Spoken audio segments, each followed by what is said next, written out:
Hey everyone, AMR back here with another tier list maker. So in this one I'm going to be covering some of the best Pixar movies ever created. So again, I think there's only about like 3 or 4 of the movies that I really haven't seen. I'm going to go ahead and put them in the D category right now just to get them out of the way, but by no means are they D movies, I just haven't seen them. So you like that?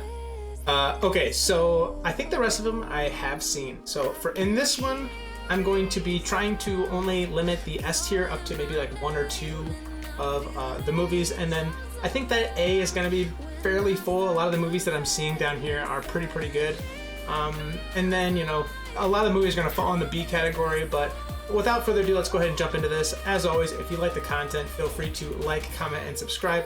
Helps me out a ton, more than you know. But without further ado, let's go ahead and jump into it. So first up, we have Up. Ooh, Up is really tough. So Up is one of those movies that like really tugs on your heartstrings. I'm gonna put it in A for now, but as the tier list kind of like flakes out, I'm gonna go ahead and adjust as is. I just think that there's just too much potential down here in this list right now for me to just go ahead and throw Up an S tier just because. Up is one of those movies that I like went in with very low expectations. I heard a lot of people talk about, oh, it's a very emotional based movie, and it's like the stereotypical like tagline of an elderly old man gets in touch with like this younger boy who like sparks the life back in him again. And I was just like, I mean, I've heard this story 1,000 times. But then I started watching it, and I'll tell you what, after the first 10 minutes of the movie, I was hooked. I really was. I'm typically not a sucker for movies like that, but the way that movie starts out, and for those of you that don't know, I'm currently in a state of life right now where I am engaged to be married this coming June, and so anytime that there's like those storylines where like getting old together and then seeing one of the couples like die off or something, that's a really hard thing to wrap your mind around. And so at the time that I watched it, I was probably a little more vulnerable than I initially thought, and it ended up being a movie that I really kind of cherish. So next up we have Toy Story. Toy Story I'm going to put in front of Up, but by no means is like Toy Story not an S tier like movie. I think that this is a movie that I got the luxury of growing up like watching and stuff. So a lot of that is going to be kind of watered down in my opinion. Like had I been able to watch Toy Story when I was 13, 14 years old, or even like 15, and had a little bit more context of what the movie was about and like get a little more attuned to like what the characters represented in life, I think I would have had more of a connection with the movie. However, for me, my imagination was kind of flourishing when it came out. Like, let me double check really quick what year it came out. So I just looked it up, and Toy Story came out in 1995. I was just over 1 year old when that happened. So this was truly like a toddler-based movie for me. I think like I said, grew up on it. Like I was watching it at 3, 4, 5. Very influential years in a person's life. And I just think that I got a different type of connection to Toy Story than what I would have had I like seen it when it came out when I was like older. So Monsters Inc. is up next. I'm actually going to put Monsters Inc. This is Monsters University. I'm going to put it in the C category. I know it's kind of controversial. My fiance is a huge fan of the Monster University series. I just didn't really care for like the whole like going to college and then having like Sully be like this jerk of a bully type person, and also like I'm not a big fan of fraternities and sororities and stuff, and that's pretty much like spoiler alert, like what the movie is based upon is like trying to impress the frats and like trying to become part of like Greek row in a sense. And it was kind of a cool spin on everything, and it really kind of shed a lot of backstory into the relationship between Sully and Mike Wazowski. But I mean, it kind of missed it for me. The villain in the movie wasn't, I mean, she's kind of a badass, I'm not gonna lie, but she doesn't play a big enough role in my opinion. Like she's the dean of the Monster University, and you don't really get any type of like connection to her outside of like this looming character that's kind of always watching. I think they kind of missed the boat on it. The ending was kind of cool actually, because it ends with them like leading into a smooth transition into like Monsters Inc. Spoiler alert. But yeah, I think it had a lot of potential and just kind of missed. So Finding Dory is next. I'm gonna put Finding Dory in B. I thought Finding Dory was pretty good. I really liked the added effect of the octopus and like his role into it. I gotta look up his name really quick. So the octopus's name is Hank, and I thought that the character was really, really funny to like watch and stuff. And like the addition for Dory going into some type of exhibit was a really cool feature that I think that they kind of missed the boat on in Finding Nemo. You know, they got the whole, this is what life is like if you were to be captured in the ocean and then placed into some type of office setting where you're confined to like a fish tank on display in like the dentist's office or whatever. And Finding Dory was more of like you're at a SeaWorld exhibit type of thing. So there was much more interaction, much more diversity. I thought it was really, really cool, and you got to see like Finding Dory. Like you got to see Dory's background, and like being able to communicate with the whales and stuff was kind of funny to me. So that's why I'm putting it at B. And following right up behind it is going to be Finding Nemo. So Finding Nemo, I'm going to put at the back end of A. So unlike Toy Story, Finding Nemo actually came out in 2003. So I was roughly 8 or 9 years old when this came out. I was the prime age to go and see a movie like Finding Nemo. I had a desire to like figure out what's out in the ocean. Honestly, I think it kind of scared me a little bit. Because like they depict like these sharks as, oh, you know, fish are not food, they're friends, and then all of a sudden they turn on them, and I'm like it was kind of scary, honestly. And it made me like have a different perspective on the animals that they put in those like fish tanks and doctors' offices and stuff. I actually vividly remember going to a doctor's office where they had fish in there, and I looked at the tank and I was like, it's really, really funny. But yeah, Finding Nemo is up there with like, it really started, it started in my eyes. Finding Nemo just had so many different aspects to it. It had, you know, the father-son relationship. It starts off really, really sad. The barracuda. It got the aspect of like a school of fish that was really, really funny. And then like the whole capture and then the finding part was super cool. So if you haven't checked out that one, I highly recommend it. It's up there as like probably top 5. I'm probably not going to move Finding Nemo from where it currently sits. It was really, really good. I just think that Up had a little bit better of a storyline, and like I said, I was a little more vulnerable when I watched it, I think. So next up we have Cars 2. I don't remember seeing this. I think I might have just forgot to put it in the did not watch. By no means is Cars 2 a D-rated movie. I just don't think I ever got around to actually seeing it, now that I think about it. Next up we have The Incredibles. So The Incredibles, in my mind, is one of the best Pixar movies ever made. So in a very, very similar fashion to Finding Nemo, The Incredibles came out right around the same age for me, like 9 or 10.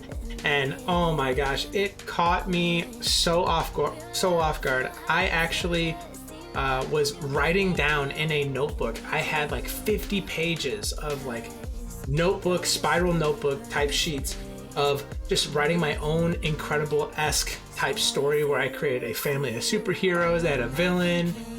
It was such a cool concept for a boy who is really into action movies at that time. And overall, I thought the storyline was really well put together. I thought that there was an established connection between each family member and the role that they played in like the bigger picture. I thought the villain was perfectly executed. And in my eyes, I really think that this left a lot of people wanting more. Like, there's not too many of these movies that are like, holy cow, I want that right now. And then they made us wait like 10 or 15, I think it might be 15 years for the sequel. I see the sequel down here as an upcoming movie, but yeah, I mean, The Incredibles 1 was awesome. Next up, we have Ratatouille. So I'm gonna put Ratatouille right in front of Finding Dory. I don't necessarily think it's better than a Finding Nemo. I thought that Ratatouille was an interesting storyline. Like, typically rats are associated with like garbage and trash, and here this rat has an interest to like cook fine dining cuisine at one of the most notable restaurants in Paris. Super cool. I don't know. I think that they did the most that they could with the plot that they were dealt. I think that there was a really cool like character development in it, like both sides of the coin. with the food critic as well as the newly established, along with the newly established cook that was trying to make a name for himself. And then Ratatouille as a character was so cool. Like, for those of you that haven't seen Bee Movie, there's actually a communication between the main character of the bee and like humans, whereas Ratatouille really didn't have that. He kind of had to live in this like real world premise where there's that wall between animal communicating with humans, and he had to like figure out a way to communicate with the human, and the human actually going that extra step to start to trust this rat in a kitchen. It was a really cool idea. Again, it kind of hit like a ceiling for its potential. I think that, you know, it was never gonna be an S tier movie, but for what the movie was trying to achieve, I think that it did maximize its potential. So next up we have Cars. I'm pretty excited about Cars, actually. I think that Cars is probably a little better than Up in my opinion.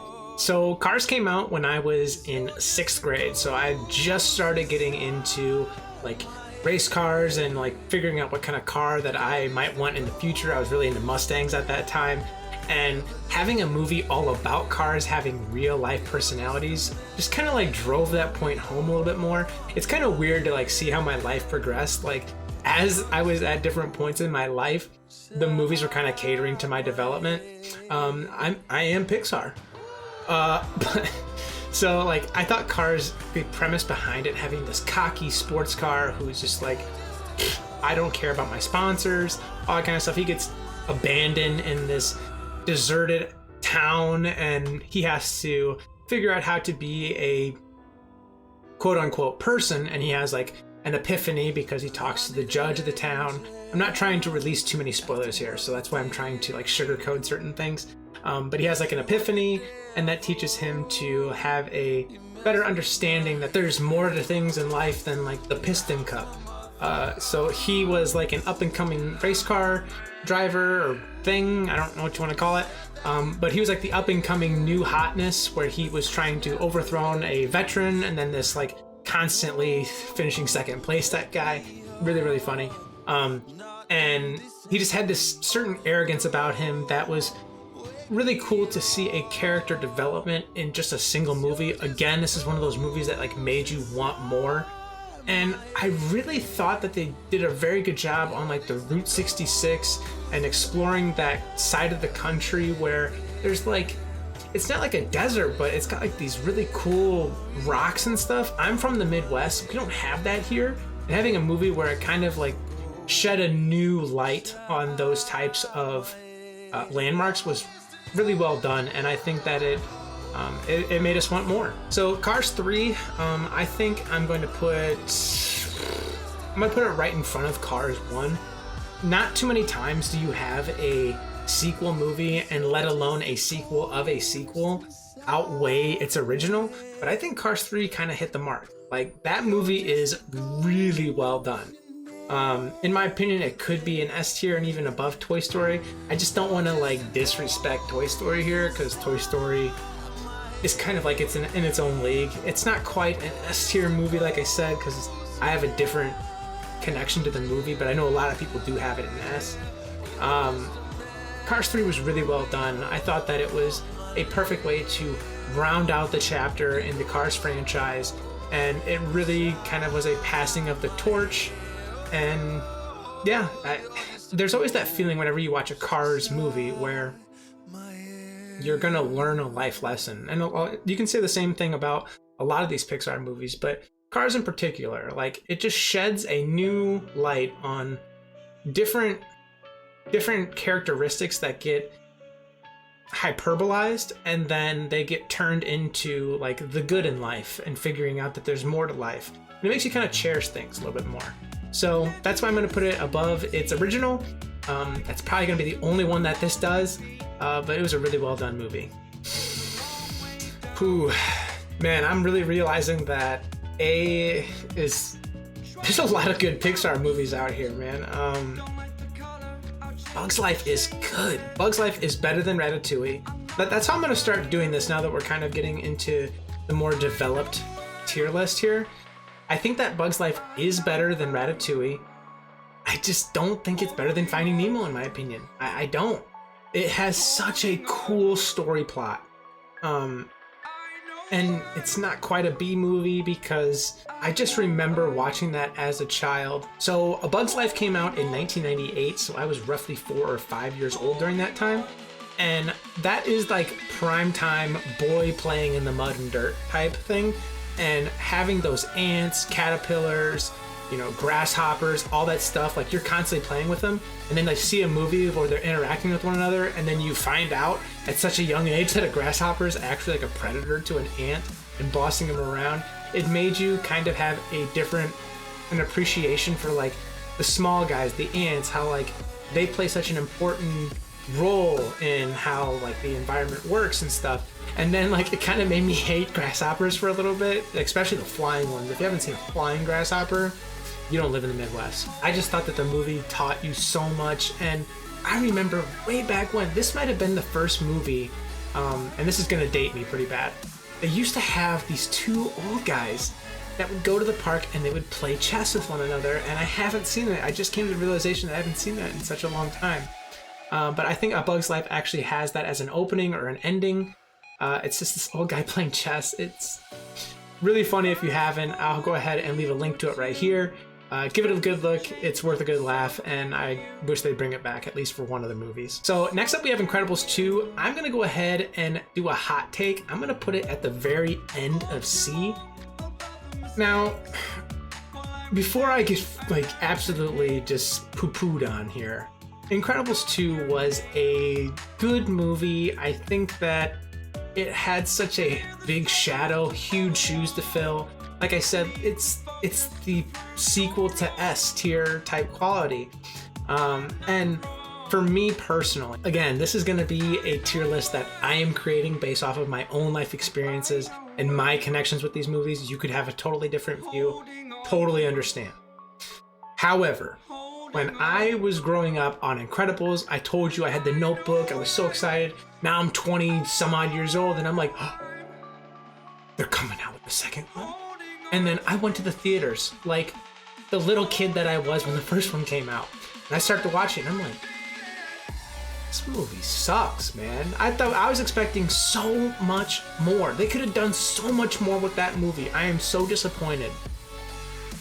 You know, had that been the first of the Incredibles, probably, you know, it's probably right here or like right here. It's a good movie. But compared to the S tier, we all had that assumption, especially the way that the last one ended. We were like, holy crap, this thing is gonna be like, your mind's gonna blow up, you know? And it just didn't live up to the hype. It didn't live up to the hype. I thought the movie took too long to come out. It left us wanting so much that anything that they would have put out there wouldn't have lived up to the expectation. So therefore, I'm just gonna put it where it should be. End of C. End of story. Next up, we have WALL-E. Change my mind. WALL-E is number 2 on the list for S tier type movies. I think that there is so much that can be learned from watching WALL-E. It is telling you about real world problems very, very subtly. And like, you could even argue that it's not so subtle. But there's this robot who gets abandoned on Earth. I'm going to leave a couple of spoilers in here, so if you want to skip ahead, totally fine. But it's about this robot who's on this abandoned Earth. They have this probe type bot that comes periodically throughout time, sent by the humans to see if life is now available to be created on the planet. And so as time kind of progresses and more, like if we were to have the world go into like that dormant state of what it is in WALL-E, it would take us extremely long period of time for the world to recover. Like, I think it was in Kingsman Secret Service where Samuel L. Jackson says, host virus, and host is the planet and the virus are the humans, and we end up killing the host, kind of thing. And so what the humans end up doing is they have to leave, let the world recover from all of the turmoil that the humans left it in, and then they periodically check back to see if life is available. By the time that it finally is, it's been like 10,000 years or something like that, and all the humans are so fat and out of shape because they've been confined to this spaceship where they haven't been required to do all the exercise. I'm not really sure how they had all the fuel. I mean, maybe solar energy is like the main component of it. Not sure how they were able to like feed everyone. They don't really go over that. But they're definitely eating. WALL-E was so well done, especially for a movie where you're listening to a little robot communicate like WALL-E and Eva. All right, sorry about that. But I think for a movie like that, you kind of have to take a step back and realize that this movie is trying to give us a warning that we need to start taking better care of the planet, or WALL-E will not just be a movie. So really, really well done film, and I think it's going to go up there as one of the best Pixar films of all time. Monsters Inc. I'm going to go ahead and throw up an S tier as well. That might be because I'm in such a good mood after reviewing WALL-E, but Monsters Inc. for me, it was one of those movies that came out right around the time where monsters were a prevalent thing. Like, I was kind of scared of the closet, the under the bed, and my parents had a basement that had a really weird wraparound to the storage room that was also kind of like the laundry thing. I can think of it right now in my head and I get a little creeped out. But Monsters Inc. was a really cool way for those kids to see the monsters and not associate them with fear anymore, and to understand like, oh, the monsters are just doing their job. Like, it's not a big deal. I think that it taught us a lot as kids growing up during that time to not be so afraid of the boogeyman and those kind of things. And I actually have such an appreciation for horror movies now. I don't really know if those two are correlated at all, but I think that Monsters Inc. was, for what it was trying to achieve, it could have been a very scary film. And it really was done in a way that I think the characters were almost animated enough, and they had those like drawing you in characteristics, like Mike Wazowski and his big eye and his big mouth, but yet he's not really in a stature that's really scary. I just think that they did it in a way that made you want to like the monsters for once in your life, and that's a thing that no other movie has really like done and connected with me. Inside Out was good. I think it's a B tier movie. Inside Out was pretty good. I really thought that the premise of the movie could have been like way like super high ceiling. I think they missed the mark a couple of times. It was kind of a slow developing movie, but the idea was there. It was a very strong concept.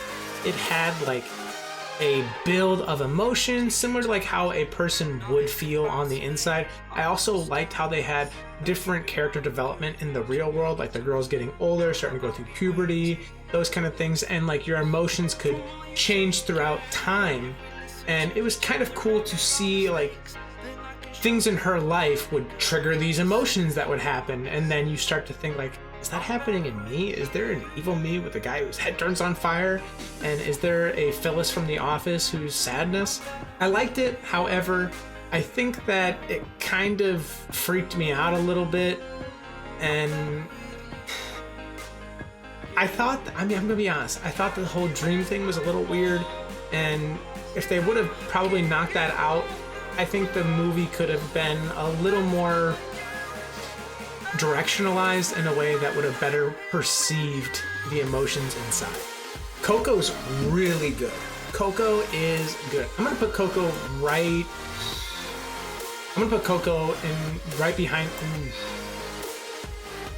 I'm gonna put Coco in front of Toy Story. Yeah, this is one of those movies again. I'm a full-grown adult at this point. I have no expectation that Coco is going to be a good movie.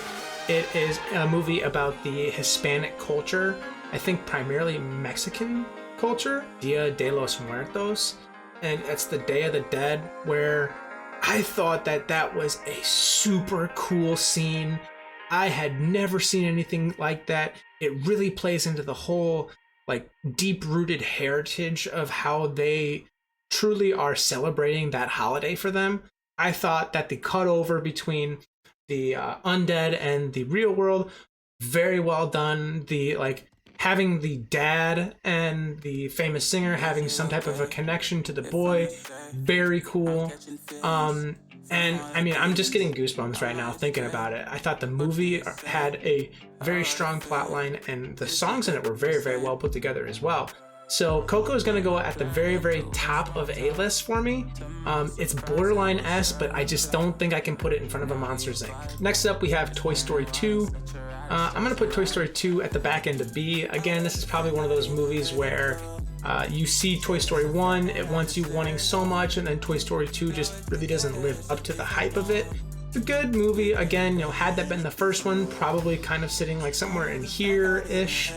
But given that it had the first movie of Toy Story, made us have this very high expectation, and Toy Story 2 is, regardless of how good of a movie it would have been, I don't see it being able to overthrow what Toy Story 1 was achieving. So Toy Story 3, however, I am going to put right after Finding Nemo. I think that it is an A-tier type movie. After all, it was only the third animated movie at the time to be nominated for a Best Picture Oscar. So yeah, it's a pretty good movie. I think that again, I don't think it's as good as the first one, but I think that the character development and, again, revisiting the mistakes that they did in Toy Story 2 to bounce back and to figure out what people were wanting from Toy Story 1, and then Toy Story 2 in my mind is what made Toy Story 3 and 4 successful.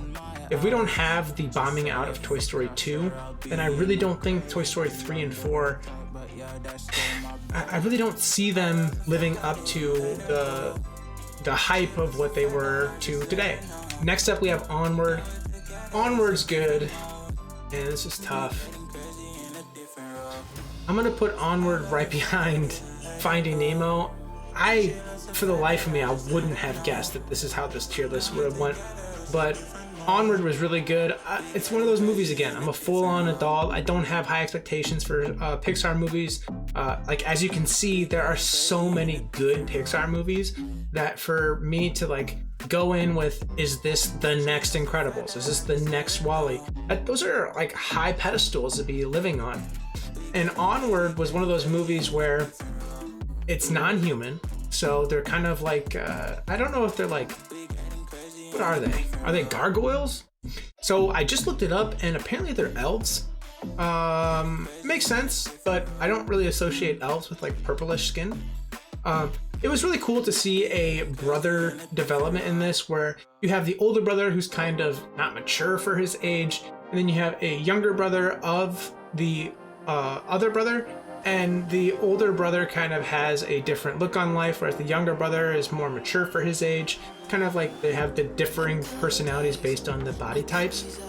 And they grow up without the father figure because something happens. I'm not going to spoil anything there. I thought that the adventure and them seeking out the whole movie to reunite was a really cool concept. I thought that there was a really cool ending scene. And I mean, again, I'm getting chills thinking about it right now, but the very, very end of it made me feel so good. It was one of those movies that I could kind of feel myself tearing up at the end. And for that reason alone, I think it deserves to be an A tier.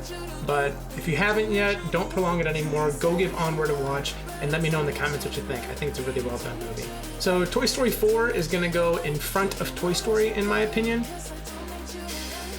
I mean, it's a really good movie. I don't want to make this whole Pixar thing about Toy Story.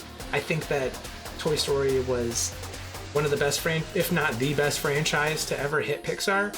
And so you don't need to really beat a dead horse here, but it's kind of a known thing that Toy Story 4 is the best Toy Story.